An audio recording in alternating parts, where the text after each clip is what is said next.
Hello, everyone. Welcome back to badgerbeat.com. Rob Hernandez standing alongside Jim Polzin as we bring you our Badger breakdown from the Badgers' win over Western Illinois. Jim, first of all, there's got to be a game ball to be given out. Are you going to do it? Are you going to do it? Are you going to give it to the quarterback of the Wisconsin Badgers, Tanner McAvoy? 7 days ago, I'm not sure I thought I'd be making this decision, but yeah, I'm going to give it to Tanner McAvoy.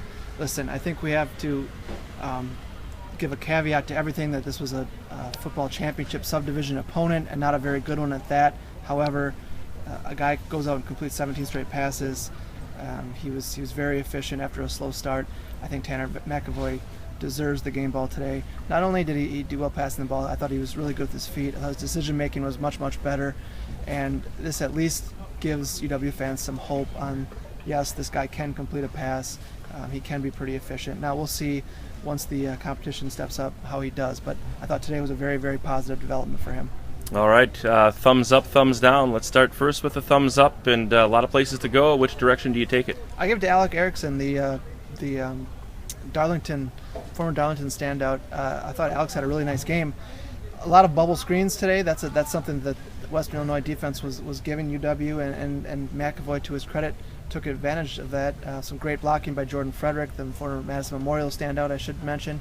But Alex Erickson, through 2 weeks, has emerged as kind of the go-to guy that Jared Aberderis was last year. Now, I'm not saying he's the next Jared Aberderis. However, I think we saw, again, some positive signs from Alex Erickson that he can be kind of the guy that McAvoy can go to when he needs it.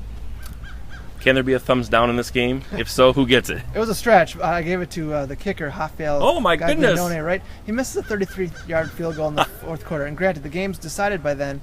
But, it's got to give Gary Anderson a little bit of pause when what should be a routine chip shot field goal, goes wide left. So, sorry, Rafael. I had to give it to somebody. I could have given it to a lot of people after the first half, but I settled on him for the second half.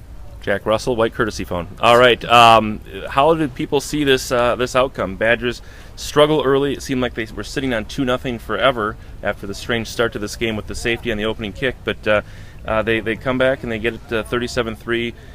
I don't know if it was the margin people thought it would or wouldn't be, but it was a convincing win nonetheless, and they did answer some questions. First of all, how did the fans see this one? Well, I think the fans are probably in wait-and-see mode. They realize the opponent, Western Illinois, is not a great one.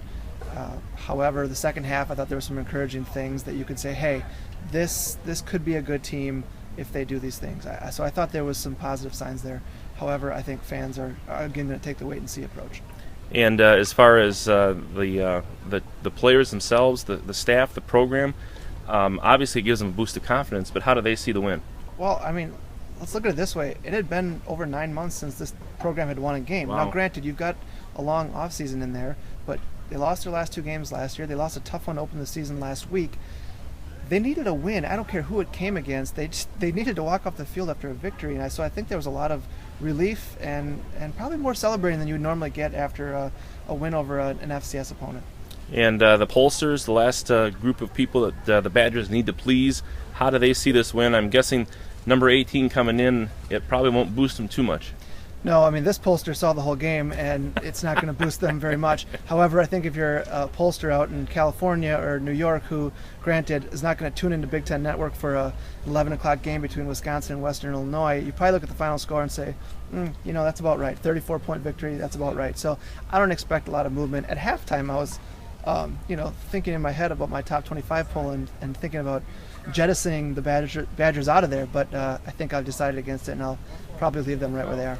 You leave the Air Badgers right where they are. Right. Tanner McAvoy has arrived. They have a bye week to get things worked out, and then in 2 weeks we'll see just how far they can take the show. But gut reaction or gut instinct, Jim, what does this win do in the big picture of the season? And as far as the next game, 2 more non-conference games before Big Ten, and I suppose those are the 2 that you clean the things up and then take a stab at a Big Ten West title. Well, and I think the thing after 2 weeks that Gary Anderson said today, and I think you can kind of hang your head on, is they faced a lot of adversity. There's not a lot of teams that have faced this much adversity through 2 weeks. They lost a tough game after blowing a second-half lead last week. This week, rotten first half, leaves them with a 6-point lead, and they come back in the second half. So it's a young team that needed some adversity. I think they've learned a lot about themselves in 2 weeks, and they hope they can build on this. All right, there you have it, the Badger Breakdown with Jim Polzin. I'm Rob Hernandez. Thanks for watching Badger Beat. No breakdown next week with the bye week, but we'll see you back here in 2 weeks.